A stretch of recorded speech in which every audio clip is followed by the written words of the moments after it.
Hey mamas! Today we're going to talk about feeling all touched out and how it can affect you, your relationship, your sex life, and definitely your inner peace. And I totally get it. I've been there. In fact, I'm still there sometimes. I remember this one time when my son Rocky was about 18 months old and we were out enjoying a museum together. Now, of course, I'd been sort of hunched over, holding his hand, walking at his pace, letting him explore. And he was a little bit of a clumsy child and he was constantly pulling me this way and that. And my back was always hurting from that position, but I was used to it. Leaning over and being pulled was just part of that phase, right? But we finally sat down on a bench together, him next to me at first. And I remember feeling excited, like, yeah, he's next to me, not on me, not pulling me, making my body ache. And then just as I was thinking that, he climbed back on top of me. He wanted to sit on my lap and look at the painting right in front of us. And of course I let him, even though I just relaxed into a moment of having my own peaceful space. And I wrapped my arms around his belly and surrendered to the fact that I was again gonna be smothered by him, and I leaned in to smell his hair. And then after a split second of that bliss, without any warning, he flung his head forward and back with such a force that it gave me a bloody lip. Like, I thought I knew what being all touched out was, and then he took it to another level. I was all touched out with blood dripping down my chin. Now, did he mean to hurt me? Of course not. Did he continue to invade my personal space day after day with bumps and bruises and tugs and pulls and stepping on my toes and tackling me at full running speed since then? Yes. Even now at age 9, this kid has a knack for finding me at precisely the moment I begin to relax and climb on top of me and sit on my chest. And it's like a signal for his little sister to do the same. She'll come sit on me. So basically I'm being squished and strangled by love by both of the kids at the same time. If one pulls me to the right, the other feels compelled to pull me to the left. If one is pawing me or giving me a raspberry because they think it's funny, the other one will start trying to tickle me or pull up my shirt and do a drum roll on my belly. And sometimes I just want to scream like, can you please just give me some space? But don't get me wrong. Do I love their hugs and their tackles? So much. So much. But there are times that I just feel all touched out. Still, even though I stopped breastfeeding my children years ago, there are still days I feel all touched out. And of course the feeling is different these days now that they're older. I'm no longer nursing. I'm no longer carrying a baby on my hip. I'm no longer rocking anyone to sleep. But yet it still happens. All the touch can make me feel a little claustrophobic, a little bit too needed by everyone. And that's why I stretch so much. It's why I'm constantly taking dance breaks and rolling out my body on my yoga wheel. It's because I crave and need the physical and emotional space that's all my own. And it's not just me who feels it, right? The effects of being all touched out spill over onto my husband, who will come home and be like, hey babe, how was your day? And go to give me a kiss or a hug, and I'll be like, psh, no thank you. And he's like, did I do something? And I'm like, I don't want to be touched. I don't want to be hugged. I don't want to be needed or spoken to. I feel claustrophobic from being around kids all day, and I just want some space. And then he's like, okay, well, nice to see you too. And then I feel bad, like I missed a moment to connect with the man I love who did nothing personally to warrant my abrupt dismissal and rejection. And that's the rub with feeling all touched out by your kids, right? It's that it can go beyond the acute moments as you're mothering and affect your relationship and your sex life with a partner that you love, right? It's hard to want to have sex if you don't actually want to be touched. So I'm guessing I don't have to explain any more about what being all touched out is all about. You're a mom, you know it. You know what it means, you know how it feels. And that feeling of not wanting to be touched after you've had a child hanging from your every limb for 24 hours a day is super common, and it's super normal. And even more for mamas who are still nursing or co-sleeping or staying home with the kids during the day. And I'm pretty sure all parents have experienced this at some point. And stereotypically, it's the moms who experience this the most. You probably also know that it affects your romantic relationship too, even if you're not totally conscious of its effects. But I do want to stress that this doesn't make you a bad mom to want some space. So stop feeling guilty about it. And it doesn't make you a bad partner either. When your little ones require so much from you, it's normal for your partner to receive less physical affection. So again, stop feeling guilty about that too. You're not a bad partner because you can't drop everything and return their affection at precisely the moment they offer it, or feel immediately turned on when they make an invitation for sex and all you want to do is run the other direction. It doesn't mean that you've lost all sexual interest in your partner either.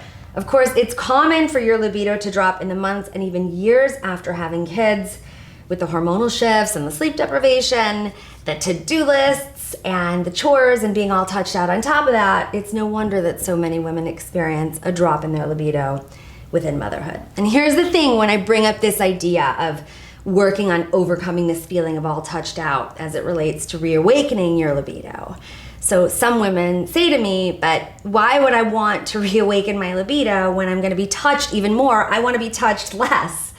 And I get it. But when I'm talking about a healthy libido, I'm not just talking about desire for your partner.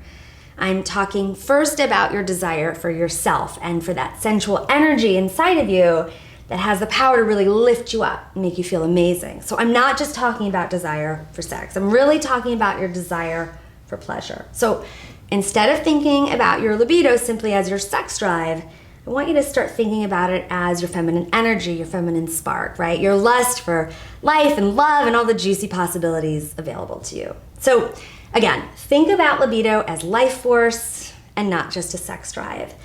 And I know it's hard to even put any mental energy towards this when you're feeling all touched out and squashed and have no emotional or physical space. But thinking about this stuff is important in your life as a mother because it can actually energize you. It can drive you. It can be the rocket fuel that powers you through the marathon of mothering, right? Do you see the connection I'm drawing here? You can let desire be what pushes you through, what inspires you and gets you through the highs and lows of every day. And shifting out of this feeling of being all touched out is actually a really good place to start, to shift back towards desire. And I have a couple suggestions that I'd like you to try to overcome that feeling of being all touched out. They work for me and I think they'll work for you if you actually do them. So first, communicate. Almost every day I tell my husband, I need to go and decompress. Will you please be with the kids? Now this is code for I need some space and I need to be alone and not have anyone or anything touch me, need me, or ask me for anything. Now, I've said this a million times before, your partner is not a mind reader and your kids may not hang on them as much as they hang on you. So your man may very well not know how it actually feels. And if they don't, they may never think to offer you this physical time and space alone. So you need to ask. You need to clearly communicate your needs and expectations for one another and get on the same page. And here's a news flash for you. One of your partner's needs may be that he needs physical touch. While you're getting overloaded with it, he may be starving for physical contact, but we're gonna get to that in a little bit. So second, take the space. Once you've asked for it, go and take the space. Don't get on your phone and order supplies from Amazon or scroll on Instagram and start comparing yourself to other moms.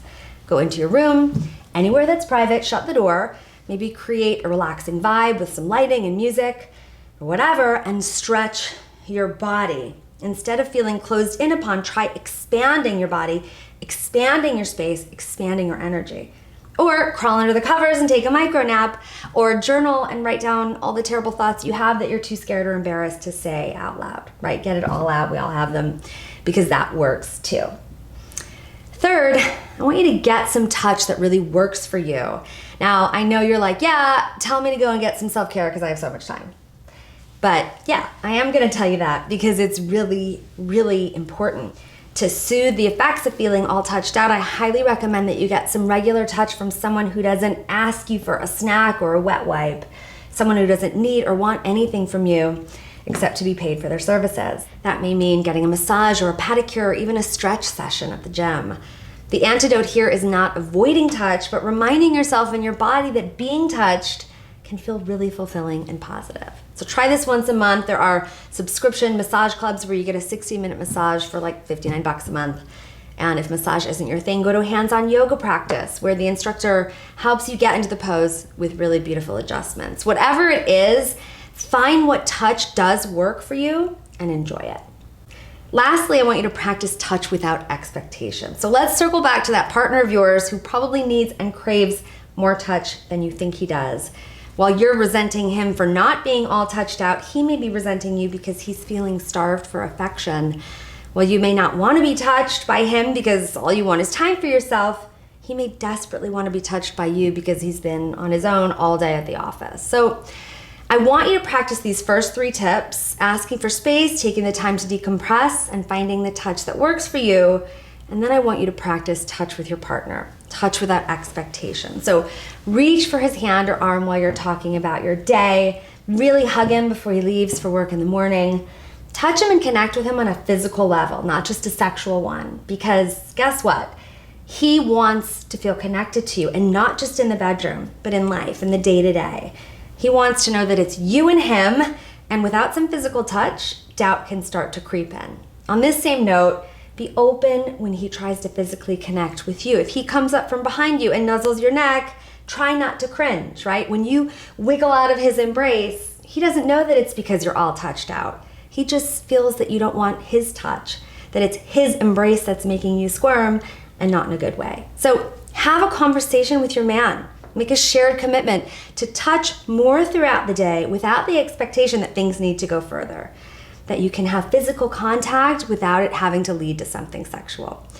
I get that you're all touched out, but I want you to try these exercises for yourself and your relationship for the sake of committing to your desire again as a source of energy and vitality. I do these practices all the time and they really do work.